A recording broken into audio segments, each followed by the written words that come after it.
નમસ્કાર, CB24 news સાથે હું રેશમા આપનું સ્વાગત કરું છું. ગઈકાલે નવરા નોરતાનો 7મો દિવસ હતો. દિવસ દરમિયાન રાત્રે પણ અનેક શહેરોમાં વરસાદ વરસતા કેટલાક ગરબાના આયોજન રદ થયા હતા, તો કેટલાક આયોજકોએ ગરબા ચાલુ રાખ્યા હતા.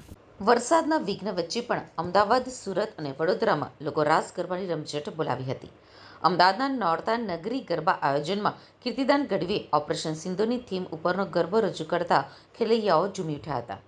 મુખ્યમંત્રી શ્રી ભૂપેન્દ્ર પટેલે પણ કીર્તિદાનના ગરબામાં હાજરી આપી હતી. જાહેર ગરબા કાર્યક્રમો સિવાય લોકો સોસાયટીઓમાં વરસાદ વચ્ચે પણ ગરબાની રમઝટ માણતા જોવા મળ્યા હતા. રાસ ગરબાની જમાવટ વચ્ચે જ એશિયા કપમાં ભારતની પાકિસ્તાન સામે જીતના સમાચાર આવતા જ ખેલૈયાઓએ થોડીક વાર ગરબાને વિરામ આપી ટીમ ઇન્ડિયાની જીતનું સેલિબ્રેશન કરતા જોવા મળ્યા હતા. વડોદરાના રાજમહેલ રોડ ઉપર આવેલ દયાળ ભાવના ખાંચામાં જય શ્રી અંબે નવરાત્રિ રાસ ગરબા મંડળ દ્વારા શેરી ગરબા યોજાયા હતા. સુરત શહેરમાં ફરજ બજાવી રહેલા CRPFના અધિકારીઓ અને જવાનો પણ નવરાત્રિના ઉત્સવમાં રંગાયા હતા.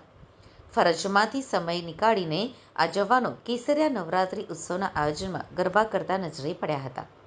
કતારગામ અરિહંત પાર્ક ખાતે મેયર દક્ષિશ માવણી સહિત તમામ સોસાયટીના લોકોએ ગરબા સાથે ભારતની જીતનો ઉત્સવ મનાવ્યો હતો. તો સુરત એરપોર્ટ ઉપર ઇન્ડિગોની ફ્લાઇટ મોડી પડતા મુસાફરો એરપોર્ટ ઉપર જ ગરબા રમવા લાગ્યા હતા. પાકિસ્તાન સામે ભારતની જીત બાદ વડોદરાના માંડવી ખાતે માનવ મહેરામણ ઉમટ્યું હતું. આતશબાજી કરીને જીતની ઉજવણી કરી હતી.